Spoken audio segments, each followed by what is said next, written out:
Assalomu alaykum, mening yurtim telekanalida odamlar orasida tok shousi. Bugun ikki do'st o'rtasidagi munosabatlarni buzgan qarzmi yoki tuhmat bilib olamiz.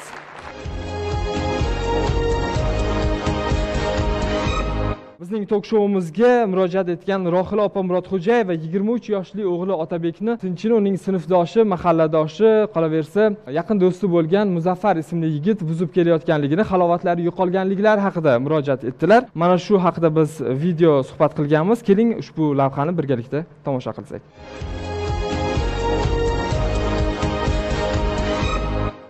To'q xonadondan o'rtog'i bor. Boyvachcha, badavlat. O'sha bilan rassa og'ayni bo'lib yurishardi. O'shandan pul olgan ekan. Qarzini to'lagan. Shunda ham kelib bizdan o'z holimizga qo'ymaydi. Nima deb qo'ymayapti? Qarzini berasan, bermagansan deb turaveradi. Sodda o'g'lim shu bolaga ishonib, halovatimiz yo'qolgan. Har kuni kelib o'yimizga qo'ymaydi, telefon qilishadi.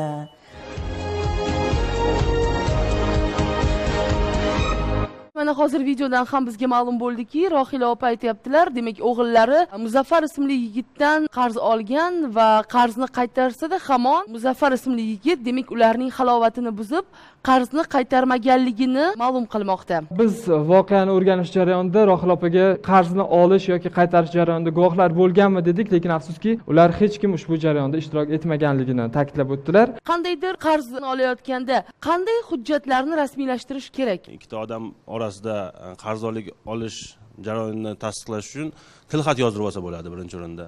Endi hozir aytilganda guvohlar yo'q deyildi, guvohlar bo'lishi mumkin. Ikkita qarindosh yoki qo'shni, keyin pulni olgandan keyin pulni qaytarib berish jarayonida ham tilxat yozdirib olsa bo'ladi. Va qaytarish muddati ham ko'rsatilishi kerak-a? Endi bu ikkita odamning kelishuviga bog'liq. Ikkita odam mana qarz berayotgan bilan qarz olayotganda orasida 3 oy ichida qaytarib berish sharti bo'lsa, yozsa bo'ladi.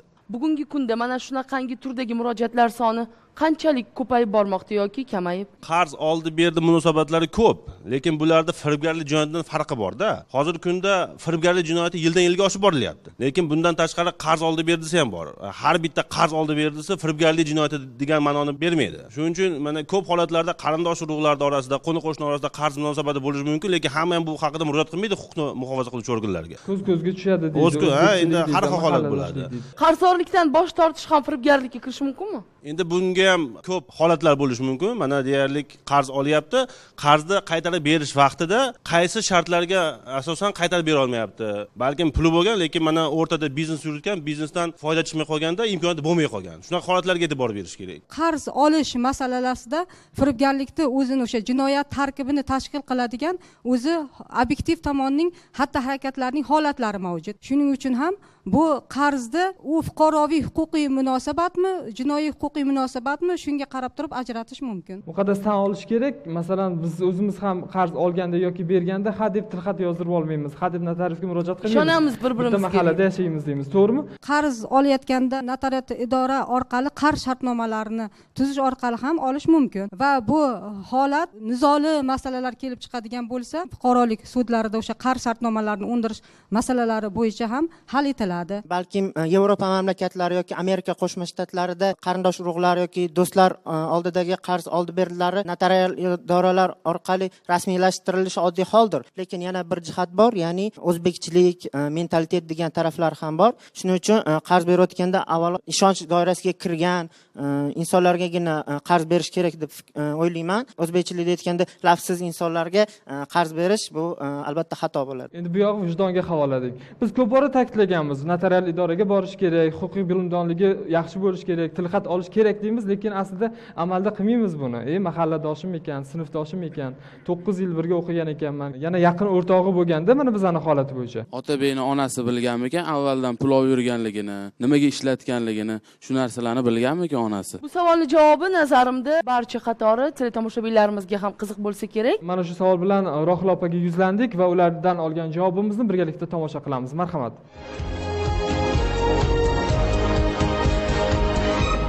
Yo'q, shuni bilmagan ekanman. Shu bolam bechora Otabek qiynalib qolgan paytimizda pul olgan ekan shu o'rtog'idan-da. Dekabr 18 sanasida tug'ilgan kunimda akalarim sovg'a o'rniga pul olib kelgan edi. Shu pullarni ham qo'shib berib, shu bolam bechora baribirga tuhmatlarga qolib o'tiribdi.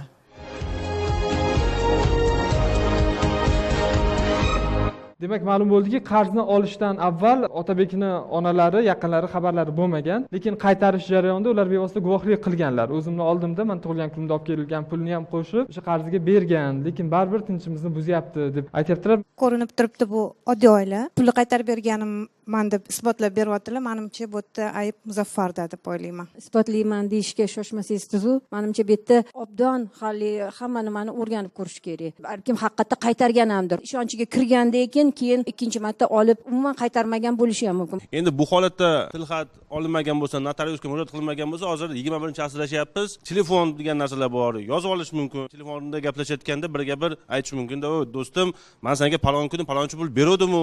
Sen nariga pul bergan odam ham endi telefonda yozilayotganini bilmasdan turib aytib yuborish mumkin. Haqiqatan oluvdim, endi o'zini fikrini aytadi. Bu yozuvlarda keyin huquqni muhofaza qiluvchi organlar taqdim qilib pul berganini isbotlasa bo'ladi. Bizda xuddi shunday fakt bor. Hozir yana e'tiborimizni monitorga qaratamiz. Aynan mana shu qarzni qaytargan kundagi SMS yozishmalarini biz topishga muvaffaq bo'ldik. Muzaffar 19-dekabr kun soat 13:55 da o'rtoq tezlashtir, bugun tushlikkacha qaytaraman deganding-ku, soat 2 bo'ldi deganlar. Tayyor, qayerdasan, qayerga o'tay deb Otabek murojaat qilyaptilar. Yana Muzaffar yozyapti. Men o'zim o'taman, ko'chalarga kiraman, uyingga uyda bo'lib tur. 20 daqiqa o'tar o'tmas o'rtoq, yana kerak bo'lsa bexijolat so'rayver, birga ishlaymiz o'rtoq deb SMS-ni tugatganlar. Demak, mana shu 20 daqiqa oralig'ida qarz qaytarilganligidan bu SMS dalolat beradi. Yo'q, endi bu haqiqatda SMS orqali qarz qaytarilgani dalolati, lekin bitta holat bo'lishi mumkin. Qarz bergan odamning fikrini eshitish kerak bu holatda. Menimcha bu o'rinda Muzaffarni o'zini chaqirish kerakmi? Nima deysiz, Parviz? Marhamat, Muzaffar. Assalomu alaykum. Avvalambor assalomu alaykum. Rahmat, taklifimizni rad etmasdan kelganingiz uchun. To'g'risi, men bu SMS yozishmalarni endi tasvirga olish jarayonida ko'rib turibman. Soat mana 14:16 da yozgansiz, 19-dekabr kuni. O'rtoq, yana kerak bo'lsa bexijolat so'rayver. Demak, bu pulni qaytarib olganingizdan dalolat beradi. Bu SMSlar birinchi, ikkinchi qarz berganimdagi SMSlar-da bular.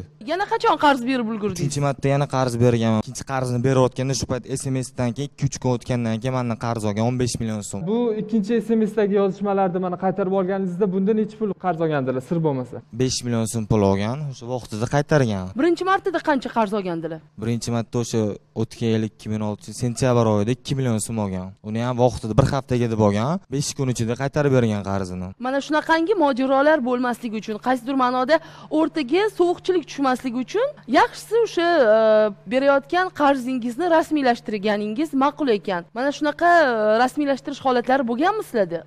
Endicha hech qachon anaqa qilmaganman, ishonganman. Birinchi marta qarz so'ragan hech qachon yo'q demaganman o'sha bolaga. Vaqtida berganman. U ham mana shu birinchi qarz olganda, ikkinchi qarz olganda vaqtida bergan, lekin 3-marta qarz olgan 15 million so'm oldi, lekin hozir tan olmayapti u. Ha, qaytarmayapti emas, umuman tan ham olmayapti. Tan ham olmayapti, olmaganman ham deyapti-da. Endi bunaqa holatda fuqarolar huquqni muhofaza qiluvchi idoralarga murojaat qilishidan oldin o'zliga ishonib, o'zliga qarz beradi. U haqiqatan firibgarmi, firibgar emasmi, hozir oldindan aytish qiyin, chunki ikkala tarafni ko'rsatmalarini eshitish kerak. Jinoyat kodeksida ham, jinoyat ishlari bo'yicha shu sud plenumlarida ham yozilganki, o'sha firibgarlik jinoyati qachon namoyon bo'ladi?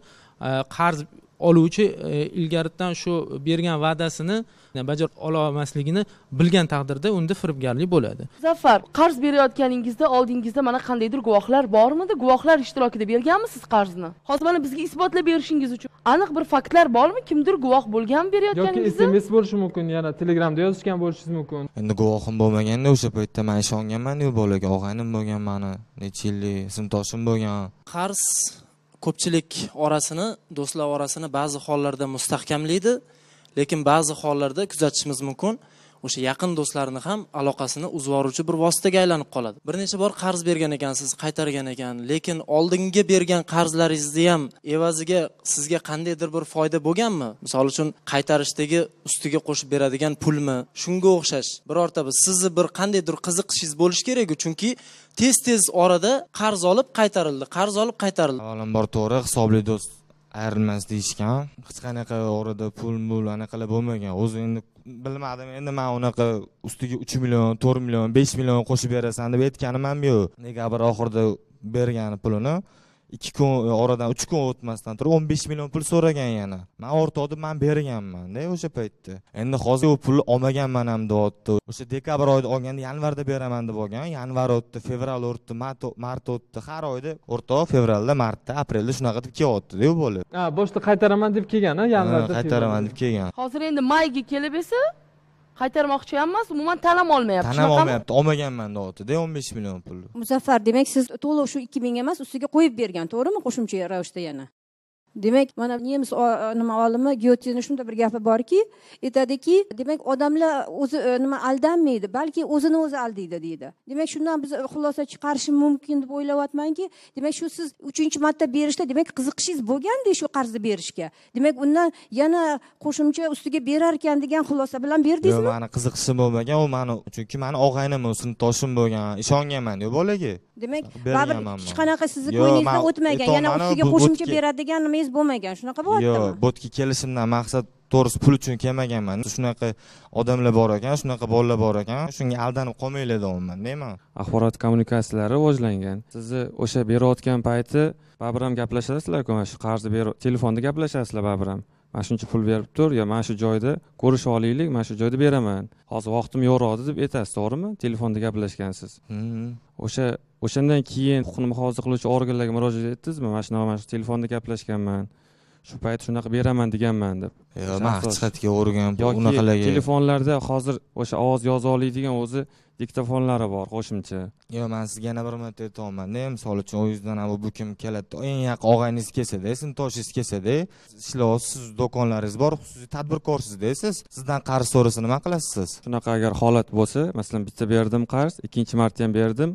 Endi 3-marta qarz berayotgan paytim, agar shunaqa bo'ladigan holatda, men o'sha asos qilib, o'sha telefonda gaplashgan o'sha viziflarimni o'sha nimaga huquqni muhofaza qiluvchi organlarga shunaqa murojaat qilib, o'shani olib turib aniqlik kiritishim mumkin edi. Endi men ishonib qoldim-da og'aynimga. Endi hozir 15 pul bilan olmaganman ham deyapti. Mana hozir Muzaffar Beyni ko'rib turibmiz. Mana hali yosh yigit ekanlar. Albatta bu shaxsiy savol, lekin o'zingiz mana shuncha miqdordagi katta pullarni qayerdan olgansiz yoki daromadingiz shuncha mablag' tashkil etarmidi? Men tadbirkorlik bilan shug'ullanaman. Ancha yildan beri xususiy korxona, tadbirkorlik, joy, magazin shunaqalarim, do'konlarim bor-da. Shu harakat, intilish, maqsad. Muqaddas adashmasam, Otabekning fikrlarini ham o'rganishimiz kerak. Studiyamizga Muzaffarning sobiq do'sti Otabekni taklif etamiz. Marhamat. Otabek, assalomu alaykum. Assalomu alaykum. Muzaffar, sen bitta savolga javob bersang, aytishing kerak 2 million, 5 million olsan, sen bu yoqda 2 million oldim, vaqtida qaytardim, lekin foizi bilan qaytarganimni aytmading. Tushunmadim men senga 15 million pul olganingni. Men sen tan olmayapsan, shuncha masala uchun televiziyaga tan olmayapsan, shuncha odam ichida. Hozir videoni ana ko'rdinglar, SMS-ni ham ko'rdinglar, onam aytayotdilar. Tug'ilgan kunimda pul berilgan narsani men olib berdim. Ikkinchi qarzdagi aytayotdilar sen. Gapirib olsanglar hozir. Men aytmoqchi bo'lganim, onamga pul padarkan o'rniga pul berildi. Men uni foizini beryotgandim qarzimni. Qaysi foiz haqida gapiryapsiz? 2 million olganimda 3 million qilib qaytarib berganman. Birinchi qarzi bu demak. Sentabr oyidagimi Muzaffar? Shunaqa ish bo'lganmidi? Endi bu boshqa ish bo'lganmi, to'g'ri bo'lgan. Xo'p, ikkinchi safar 5 million olganimni 7 million qilib qaytarib berganman. Uni ham vaqtida berganman. Oxirgi SMS o'qidinglar, agar ahamiyat bergan bo'lsanglar yozilgan. Sen bilan yana birga ishlaymiz.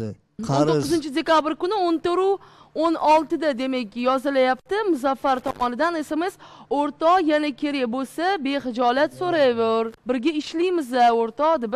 Demak birga ishlaymiz o'rtoq deganingizda Muzaffar, siz hozir mana auditoriya vakillari ham ta'kidlagandek, pulingizni ustiga kelayotgan ustama haqni nazarda tutyapsiz. Mana shu cho'ntagingizda turgan 2 million so'm tashqariga chiqib, ustiga qo'shimcha kelayotgani haligi nima deydi, saryodek yoqqanda o'zingizga ham siz men nazarimda. 15 million berganingizda necha pul qilib qaytaraman degansiz? 15 million berganda ustiga 10 qo'shib berasan yana deyapti. 25 million qilib qaytarib berasan deyapti. Shunaqami? Men unaqa gap so'z bo'lmagan. Sen oradan 2 kun o'tgandan keyin 15 million pul so'ragansan mendan, to'g'rimi? Xo'p. Tan olasan bo'shani? Nima shuncha paytdan beri tan olmading? Mana shunaqa holatlarda kelinglar, huquq tartibot idoralari vakillariga yuzlanamiz.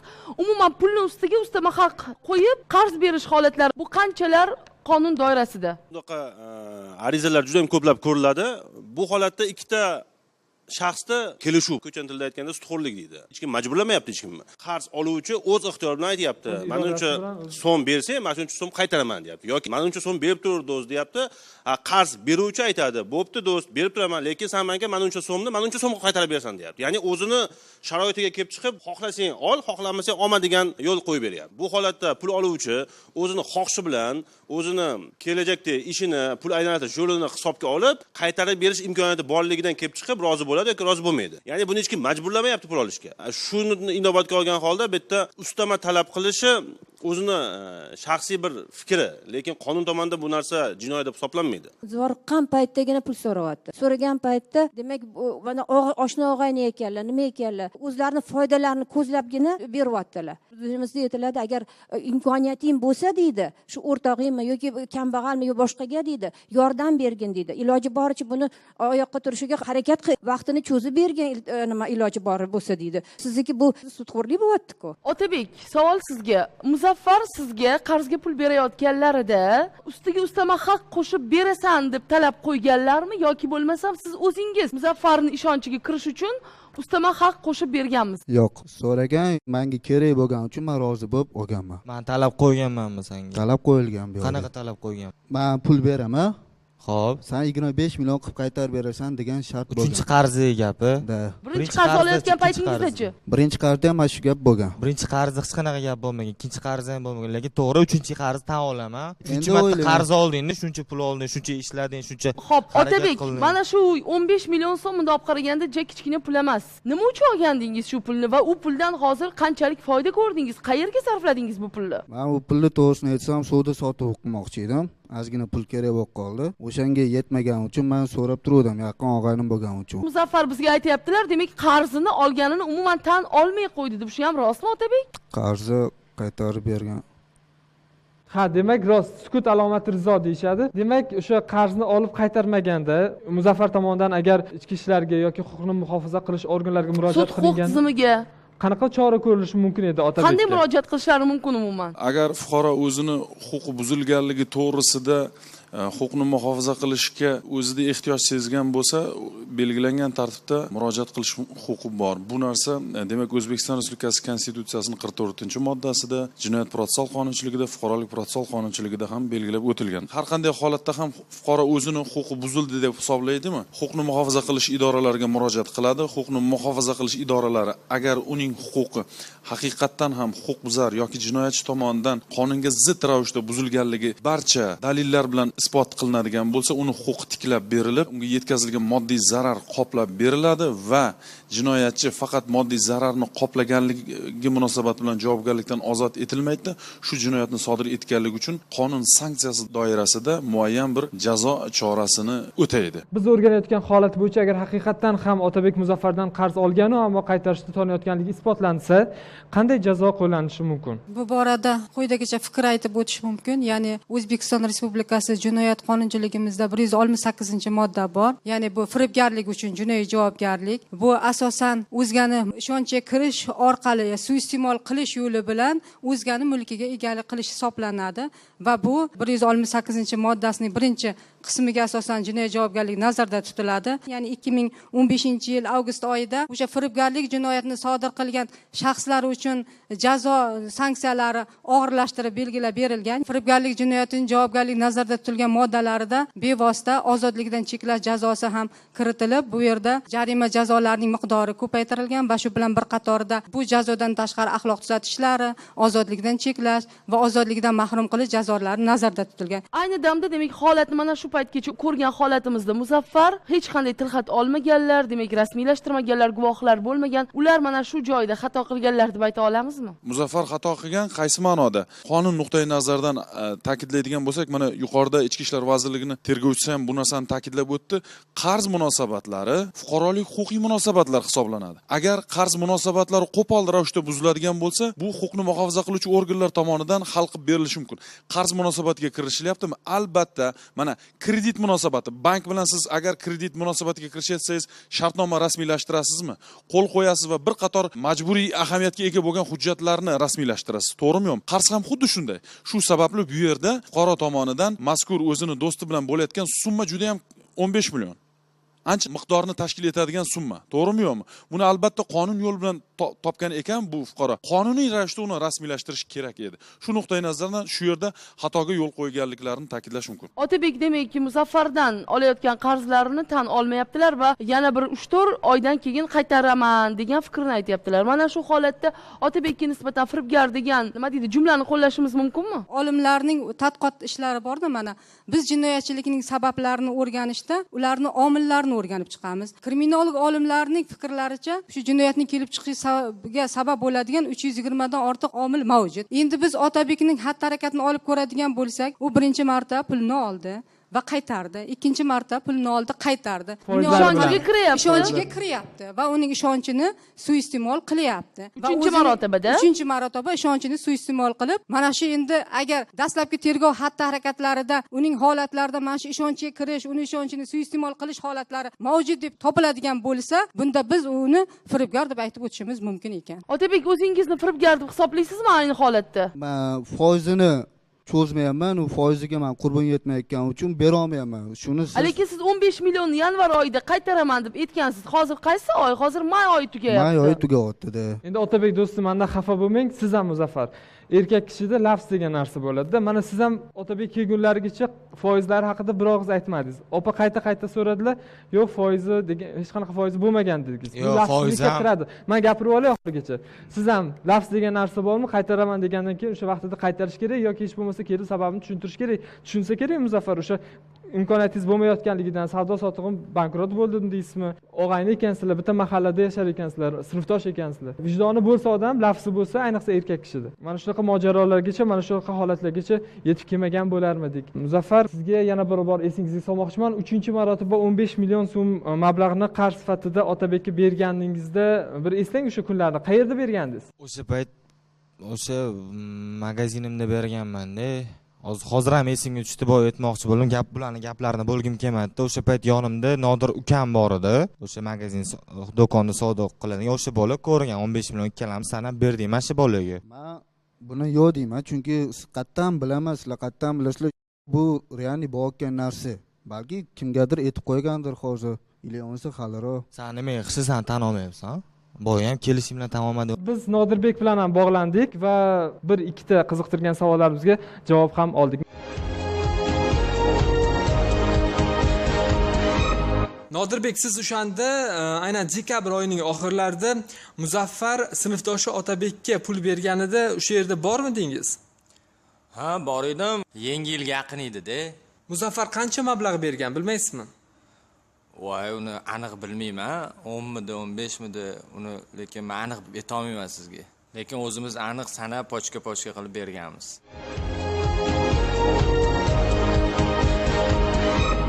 Bu suhbatni eshittirishimizdan maqsad guvohlar borligi va mana shu ishni yanada to'liqroq obdon o'rganib chiqib, masalani ijobiy hal qilish imkoniyati bizda borligini aytish edi. Savolim bor edi Muzaffarga. Muzaffar, o'sha do'koningizda kuzatuv kamerasi o'rnatilganmi yo'qmi? Yo'q, o'rnatilmagan. Endi hozir bu holatda pul olgan odam pul olganini tan olyapti, tan olmayapti, bas foiz yaqinlayapti. Bittalik firibgarlik holati bor, yo'q deyishga erta menimcha. Sababi mana pul olgan odamdan so'rash kerak. Qarz oldi berilsa, birinchi o'rinda fuqarolik sudlarida hal qilinadi. Endi bu qarzni haqiqatan olayotganda qarz olib qaytarib berish niyati bo'lganmi yo'qmi? Agar niyati bo'lgan bo'lsa, buni jinoyat deyish qiyin bo'ladi. Agar bu hozir mana aytib o'tyapti, yanvar oyida qaytarib berish kerak pulni, lekin qaysi bir sharoitlarga ko'ra qaytarib bera olmayapti. Puli yo'qligidanmi, shu savdosi yurmayotganligidanmi yoki puli bo'la turib qaytarmaganligimi? Keling shu savolga Otabekning o'zlaridan javob olamiz. Niyatim bo'lgan qarz olgandan keyin qaytarib berish. Agar niyatim bo'lmaganda men 2 million olib qolganini bermasdim. Hozir siz savolingizga javob beradigan bo'lsam, sodam sal yurmay qoldi. O'shan hisobiga sal cho'zilyapti vaqti. 2 million 5 million bilan 15 million ancha-muncha farqi bor-da. Misol uchun, sen bunday aytib, menga sharoitini ham tushuntirmading sen menga. Kelolmay aytsa yanvar oxirida keldim. Martda olsan, aprelda olsan, fevralda olsan, 5 oy, yarim yil bo'ldi. Nahot o'tirib qarz olayotganingizda hoynahoy borgansiz Muzaffarning oldiga, to'g'rimi? Vaziyatingizni tushuntirgan bo'lsangiz kerak. Pulni oldingiz ham, o'sha o'zingizni o'sha aytaylik tijorat faoliyatingiz maqsadida mana foydalanayotgan ekansiz. Hop, ishim yurishmadi deb aytayapsiz. Nahot mana shu vajlarni bugun mana shu yerda emas, balki Muzaffarni o'zlariga alohida bir uchrashib tushuntirishning iloji yo'qmidi? Aytmoqchisizki, nima uchun Muzaffar qo'l bilan berib, oyoq bilan yugurish kerak? Men buni rosa tushuntirdim. keldi uyimga, berayotgan narsamni ham berdim, tushuntirdim, tushunmagandan keyin men kutmadim bunaqa ishlar bo'lib ketsin. Men bu yerda o'tirishimman hozir. Bilanmi kelib Otabek? Yo'q, menga faqat men har kuni meni ishimda 24 soat bo'lsa, 24 soat meni bo'sh, 1 soat ham bo'sh vaqtim yo'q deyman. Menga yetyapti, boryapman fevral oxirida, mart oxirida. Men yo'q demayman. Nimaga? Sababini ham so'rayman. Bo'ldi, xo'p, ishonyapman bo'ldi. Bu meni og'aynam. Chunki men 1-2 marta qarz berganman, vaqtida bergani uchun men ishonyapman. Oxirida demak tan olishni boshlamagandan keyin ishonchingiz yo'qoldimi? O'sha ishonch yo'qoldi. Endi majbur bo'lib qoldim shu yerga kelishga. Bitta holat tushunarsiz bo'lyapti. Mana boshida oyizlarni video roliklarini ko'rdik. Ular mutlaqo xabarlari yo'q mana shu 3-marotaba qarz olganingizdan. Qanaqa qilib oyiz o'z farzandini pul olgan yoki olmaganligini bilmayapti? Men uni aytkim kelmadi, chunki u biznes meniki, oyimniki emas. O'shaning uchun men oyimga bildirmasdan to'g'rilab beraman degan maqsadim bor edi. Hech kim bilmaydi qachon qanaqa foyda bo'lishi, qachon qanaqa zarar bo'lishini. Misol siz ham bilib bera olmaysiz. Savol bermoqchi edim Otabekka. Undan oldin masalan boshqa odamlar bilan masalan o'sha qarz olganmisiz, yo'qmisiz? Yana boshqa o'sha ishingizni yuritish uchun boshqa yana qarz olish oldi berdi yana bo'lganmi? Shu savol bilan yuzlanmoqchi edim. Bo'lgan. Ikkitasidan bo'lgan, lekin uni foizsiz olganman. Foizsiz olganim uchun qiynalmasdan to'lab yuribman. Yana bitta savolim o'sha Muzaffarga, foizga berishingizdan oldin yana boshqa odamlar bilan o'sha foizga berib yana qarz berganmisiz, yo'qmisiz? Yana shu ish bilan foydalanganmisiz bu qarz berishingizdan oldin? Yo'q, foydalanmaganman. 15 million so'm olib, uni 25 million so'm qilib qaytarishga kelishganman deyilgan gap bo'ldi. Umuman bunaqa miqdordagi pulni deyarli 2 barobar qilib qaytarish aqlga sig'maydi. 10 million to'g'ri. 10 million so'm ustiga qo'yib beraman deguncha boshqa odamdan yaqinroq qarindoshlardanmi yoki boshqa tanishlardan foizsiz pul olish imkoniyati yo'qmidi? Yo'q. Chunki qarindoshim ham misol pul hammani o'zini oilasi bor, hammani o'zini tirikchiligi bor. Muzaffar to'g'ri berdi, bermadi emas. Ishongani uchun beruvdi. Qolganlar bilmayman lekin. Men hozir bu narsani gapirish niyatim ham yo'q. Agarki qarindosh urug'lardan bunaqa imkoniyati bo'lmagan bo'lsa, biron bir kredit beruvchi banklardan arzimagan foiz evasiga kredit olishingizchi? Yo'q, uni o'ylab ko'rmadim. Hayolingizga ham kelmagani? Yo'q.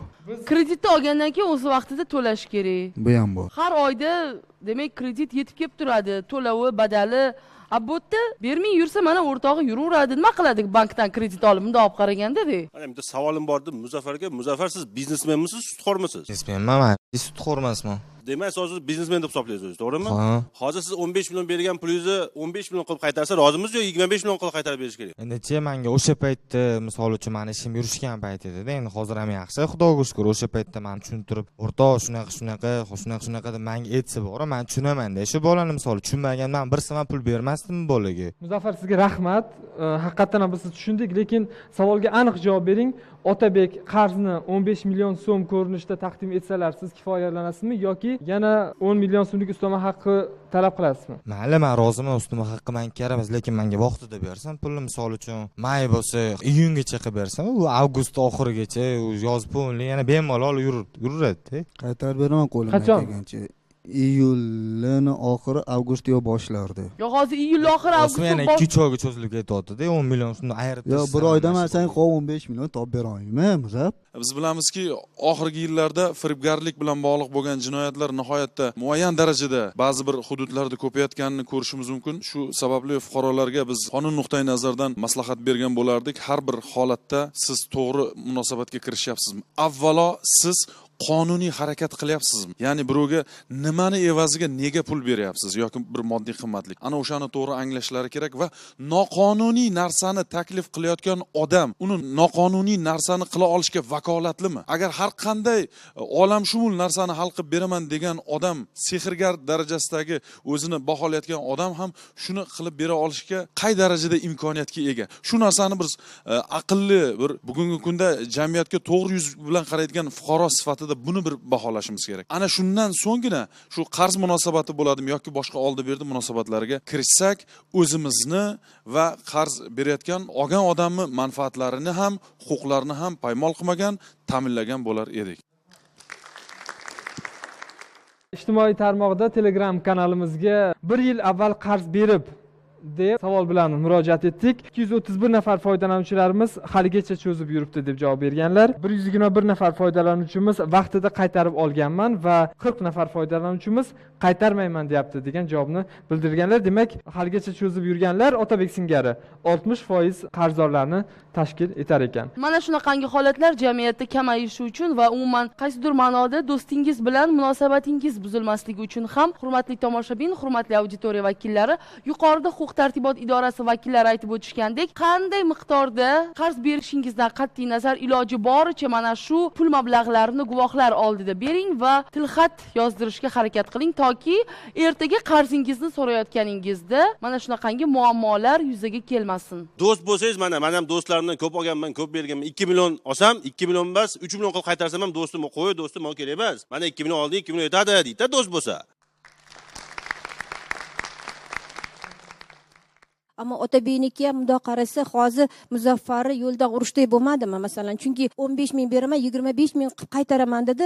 Demak, Muzaffarni ham qanaqadir fikrini bo'ldi hisoblanmaydimi bu yerda? Pul bilan bog'liq munosabat ijtimoiy hayotimizdagi eng muhim bir belgilardan bo'lganligi sababli u nafaqat do'st o'rtasidagi munosabatni, hattoki mana jinoyat ish ko'rish jarayonida guvoh bo'lamizki, ota-ona, farzand, bola o'rtasidagi munosabat, yaqin qarindoshlar o'rtasidagi munosabatlarni ham buzadi. Har qanday holatda ham agar bir insonga pul kerakmi, u vijdonan o'sha pulni aldab ketmoqchi emas, qaytarib berishni nazarda tutib olyaptimi, u hech qachon qaysidir bir qog'ozga qo'l qo'yishdan yoki bir o'sha guvohlar ishtirokida shu narsani rasmiylashtirishdan bosh tortmaydi, chunki u unga pul kerak. Va berayotgan odam ham o'zini ertaga bergandan keyin uni huquqiy oqibati ertaga nima bo'lishini bilmaydi va qo'lida o'sha hujjat, rasmiy hujjat bo'lsa ertaga da'vo qilish huquqi mavjud ekanligi ta'minlanadi. Hozir tadbirkorlik deymiz, biznesmen deyapmiz.